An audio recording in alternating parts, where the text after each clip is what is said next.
ಪಿಂಚಣಿದಾರರಿಗೆ ಭರ್ಜರಿ good news. ಸರ್ಕಾರ ತಂದಿರುವ ಈ ಹೊಸ ನಿಯಮ ಸರ್ಕಾರಿ ನಿವೃತ್ತರ ಮುಖದಲ್ಲಿ ಮಂದಹಾಸ ತರಲಿದೆ ಮತ್ತು ತಮ್ಮ ನಿವೃತ್ತಿಯ ನಂತರ ಅಗತ್ಯತೆಗಳನ್ನು ಪೂರೈಸಿಕೊಳ್ಳಲು ಸಹಾಯಕವಾಗಲಿದೆ.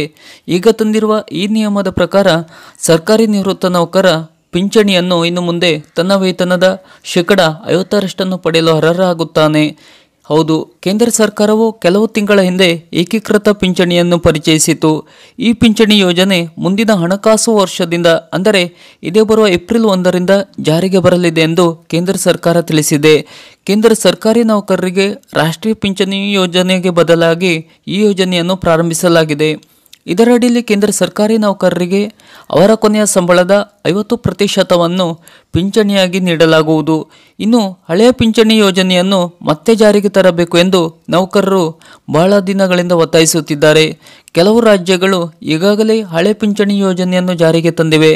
ಇದೆಲ್ಲದರ ನಡುವೆ ಇದೀಗ ಸರ್ಕಾರಿ ನೌಕರರಿಗೆ ಸಂತಸದ ವಿಷಯವೊಂದು ಸಿಕ್ಕಿದ್ದು, OPSಗೆ ಪ್ರತಿಯಾಗಿ ಹಳೆಯ ಪಿಂಚಣಿ ಯೋಜನೆ ಮತ್ತು ರಾಷ್ಟ್ರೀಯ ಪಿಂಚಣಿ ವ್ಯವಸ್ಥೆಯ ಪ್ರಮುಖ ಲಕ್ಷಣಗಳನ್ನು ಒಟ್ಟುಗೂಡಿಸಿ ಸಮಗ್ರ ಪಿಂಚಣಿ ಯೋಜನೆಯನ್ನು ರಚಿಸಲಾಗಿದೆ.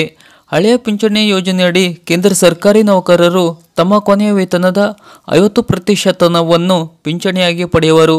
ಈಗ UPS ಕೂಡ ಉದ್ಯೋಗಿಗಳಿಗೆ ಅದೇ ಪ್ರಯೋಜನಗಳನ್ನು ನೀಡುತ್ತದೆ.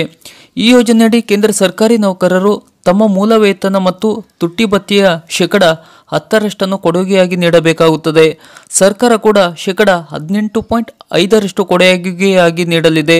ಇದಲ್ಲದೆ UPS ಅಡಿಯಲ್ಲಿ ಪ್ರತ್ಯೇಕ ಮೀಸಲು ನಿಧಿಯನ್ನು ಸಹ ಸ್ಥಾಪಿಸಲಾಗುವುದು. ಇದಕ್ಕೆ ಸರ್ಕಾರ ಹೆಚ್ಚುವರಿಯಾಗಿ 8.5% ಕೊಡುಗೆ ನೀಡಲಿದೆ. ಹೀಗಾಗಿ ಕೇಂದ್ರ ಸರ್ಕಾರಿ ನೌಕರರ ಕೊನೆಯ ವೇತನದ 50%ವನ್ನು ಪಿಂಚಣಿಯಾಗಿ ನೀಡಲಾಗುತ್ತದೆ. ಈ ಯೋಜನೆಯಡಿ 10ರಿಂದ 25 ವರ್ಷಗಳ ಸೇವೆಯನ್ನು ಪೂರ್ಣಗೊಳಿಸಿದ ಉದ್ಯೋಗಿಗಳಿಗೆ ಅನುಪಾತದ ಪಿಂಚಣಿ ನೀಡಲಾಗುವುದು. ಒಬ್ಬ ಉದ್ಯೋಗಿ ದುರದೃಷ್ಟವಶಾತ್ ಮರಣ ಹೊಂದಿದಲ್ಲಿ ಅವರ ಕುಟುಂಬಕ್ಕೆ ಪಿಂಚಣಿಯ 60%ವನ್ನು ನೀಡಲಾಗುತ್ತದೆ. ಇದರ ಜೊತೆಗೆ ಉದ್ಯೋಗಿಗೆ ಗ್ರ್ಯಾಚ್ಯುಟಿಯೊಂದಿಗೆ ಒಂದು ದೊಡ್ಡ ಮೊತ್ತವನ್ನು ಕೂಡ ಪಾವತಿಸಲಾಗುತ್ತದೆ. ಕನಿಷ್ಠ 10 ವರ್ಷಗಳ ಸೇವೆಯನ್ನು ಪೂರ್ಣಗೊಳಿಸಿದ ಉದ್ಯೋಗಿಗಳಿಗೆ ಪ್ರತಿ ತಿಂಗಳು ಕನಿಷ್ಠ 10,000 ರೂಪಾಯಿ ಪಿಂಚಣಿ ನೀಡಲಾಗುವುದು. 25 ವರ್ಷಗಳ ಸೇವೆಯನ್ನು ಪೂರ್ಣಗೊಳಿಸಿದ ನಂತರ ನಿವೃತ್ತರಾಗುವ ನೌಕರರು ಅಂದಾಜು ನಿವೃತ್ತಿ ವಯಸ್ಸಿನಿಂದಲೇ ಪಿಂಚಣಿ ಪಡೆಯಲು ಅರ್ಹರಾಗಿರುತ್ತಾರೆ. ಈ ಯೋಜನೆಯು ಅನುಷ್ಠಾನದ ಮೊದಲು ನಿವೃತ್ತರಾದ ಉದ್ಯೋಗಿಗಳು ಇದರ ಪ್ರಯೋಜನಗಳನ್ನು ಕೂಡ ಪಡೆಯಬಹುದಾಗಿದೆ. ಇದು ಪಿಂಚಣಿಗೆ ಸಂಬಂಧಪಟ್ಟ ಹೊಸ ಅಪ್ಡೇಟ್ನ ಮಾಹಿತಿ.